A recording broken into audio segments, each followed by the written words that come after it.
get on Facebook, please? And then we'll. Marge, who is with us?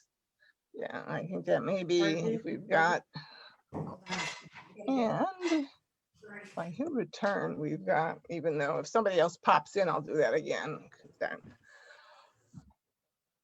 Okay, we are now on Facebook. We'll give it one more minute till it's 7:01, just in case anybody else can comes in.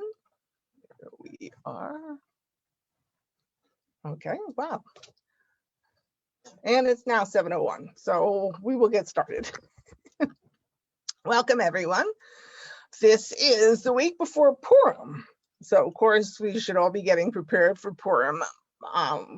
There's lots of times I know the folks know that I get very big on a costume, and this year I'm sort of reusing some things because obviously you can't see all of me, but I have put some things together, so I'm preparing for Purim. We have the Purim event with the Sisterhood this week. For Rabbi Barbara is going to be talking about Vashti and a story, Vashti's pants, I think it is. It sounds interesting.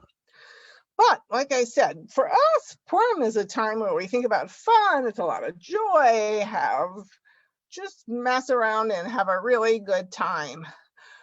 So it's not the way it is with everyone, though.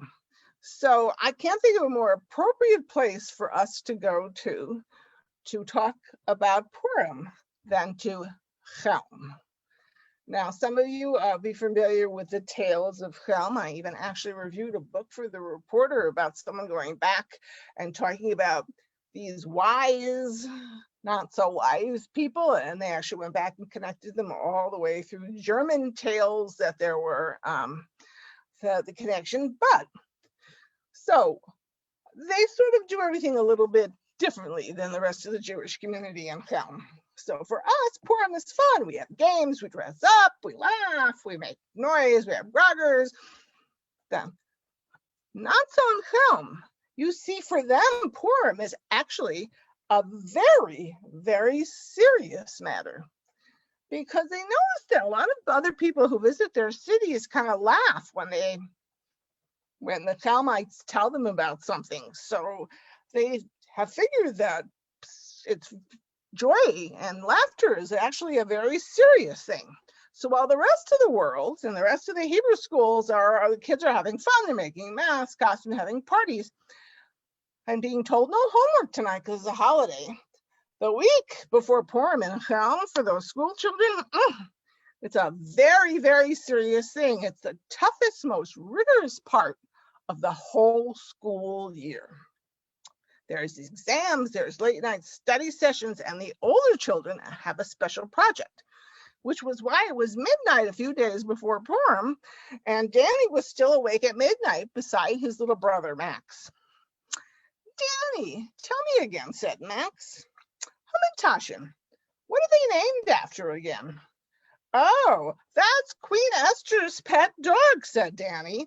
I know this stuff is hard, but keep trying. You'll get it. You'll get it. Then he noticed that Max was turning the pages quickly in his book and said, what are you looking for? Max said, how many corners are there in Haman's three-corner hat? And Danny said, 3, the same number of fingers that you have on your hands. So Danny says, oh, but you think you have it hard. My project for my class is just, mind-blowing. You're not going to believe it. And it's so hard. I keep thinking of ideas and realizing they're not any good and throwing them away. My class has to make a grogger that's going to make the world's largest sound. This way, when they read the Megillah, really, we're going to make it so that no one will be able to hear Haman's name at all. And Max looked at Danny and said, that's hard. What are you going to do? Well, I'm not going to give up for sure. So Danny stood there for a minute and he stroked his chin. Now, he was way too young to have a beard yet, but he was practicing for when he hoped he would be one of the wise men. I'm telling you this actually for women rabbis. When you need to think about something, it's actually a disadvantage not to have a beard. You see somebody rubbing their beard and then chin and they look like, oh, well, yes, they must be thinking profound thoughts, right? So Danny says, I'm not sure what I'm going to do. And he thinks and he thinks and he thinks. What was the loudest noise that he ever heard? There was a time that Mom screamed when she saw that I used all the poppy seeds that she was going to bake into Hamantaschen as a path to lead to so I would know how to get to school. That was loud, yes, definitely. And then there was when Max sewed himself in his prom costume and there was no way that he was able to get out. That was pretty loud too, but not as loud as I really want this to be. And then suddenly, Danny had an idea, the greatest idea, the most magnificent idea he could ever think of. And he couldn't wait to get to school the next day to tell his classmates. So the next day, Danny stands on a chair in the classroom and says, I have an idea. I have the best idea. And the classmates cheer. And he says, but I'm not going to just take the glory by myself. I'm going to share it with all of you. And the classmates cheer even more. So they say, what is it? What is it? So Danny says, I've got a drum and we're going to fill that drum with rocks. And then we're going to lift it up and we're going to shake it. And all those rocks are going to make the loudest sound you can ever hear. And everyone thought, wow, Danny is really going to be one of the great rabbis, one of the real smart wise men. And everybody in the town agrees to help. So they all bring small rocks, medium-sized rocks, kind of biggish rocks, and they all put it in the drum.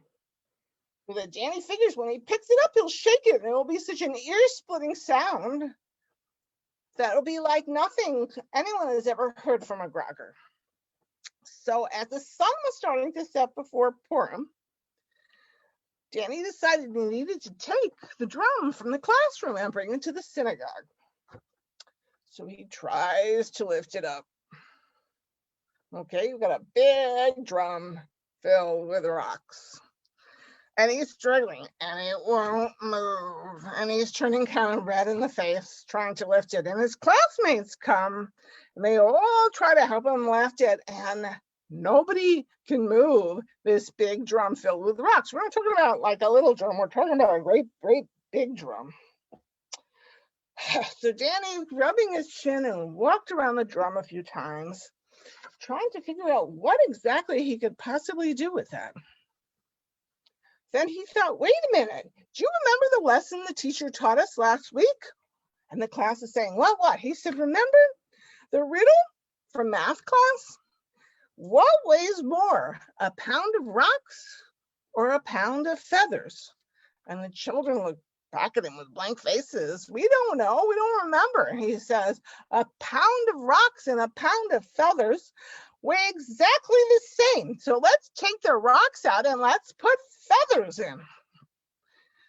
The children all cheer and they take the rocks out and they put the feathers in. And of course, they're able to lift and carry the drum to the synagogue. And when they walk in the synagogue, the adults are all there. Everybody is ready. And Danny is so proud. He's rolled his drum and he's ready, drum up to the bim, and to be able to make this huge noise. So when the rabbi is reading the Megillah, he comes to Haman's name and he looks at Danny, who's sort of like, yes, now's the time. And Danny picked up that drum and he shook it with all of his might, that drum of feathers, and there was no sound at all, because as we all know, feathers don't really make any sound when you put them together. And Danny shook it even harder, hoping that something would happen. Now the congregation started to feel angry, not proud of Danny. He had let them down. This was the most important day of the year, the most important holiday. And the people of Cham were so upset they were speechless at first, and then they realized they were furious. And then the people of Cham started screaming and stamping their feet. They were so mad, so making so much noise that felt like the earth was shaking. Shh, said the rabbi. You're so loud I can't even hear myself think. The announcement stopped the crowd cold. When your brilliant rabbi can't even hear himself think. The citizens of Cham realized What had happened? Danny did it. Danny did it. He made the loudest noise that there possibly was. So they lifted him up on their shoulders and they cheered. They cheered for Danny, who knew was going to be one of the future wise men of Chelm. So that is our story. Yes, pound of feathers. I weigh as much as a pound of rocks, but you have to have an awful lot of feathers to have the same amount as that. So, was that when you make the noise for the groggers? That is that you can make them in all different kinds of way and all different kinds of things. And when I had 2 hearing aids on, let me tell you, and all that noise was going, there was a button on them that would go click and bye. All right. We are now going to do Havdalah. I think I'm going to put the blessings in chat again in case anyone else came in while we were telling the story. All right, let's get everything over here.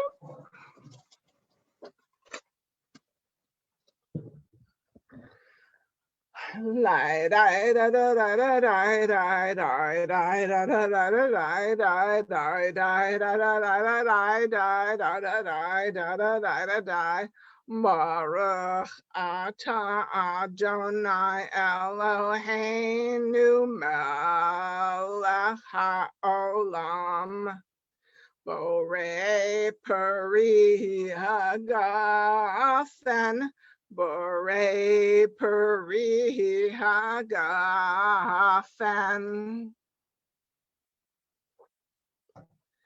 Die die da da da da die die die die da da da da die die die die da da da da die da die da die da da da die.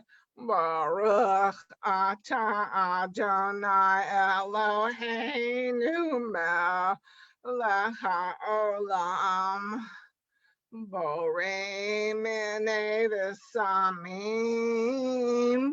borei minei v'samim. Die die da da da da die die die die da da da da die die die die. Whoops. Da da da da die die da da die. I'm having a little trouble with my match here. There we go.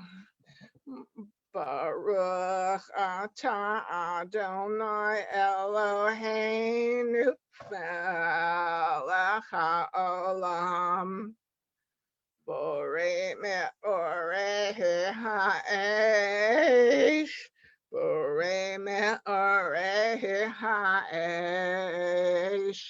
Die die da da da da die die die die da da da da die die die die da da da da die die da da da da die. Baruch atah Adonai Eloheinu melech haolam Hamadil ben kodesh l'chol ben or lechoshek ben yom hashvi'i l'sheshet tamei hamaseh. Baruch atah Adonai Hamavdil ben kodesh l'chol. And we let our candles out as we finish the separation between Shabbat and the rest of the week.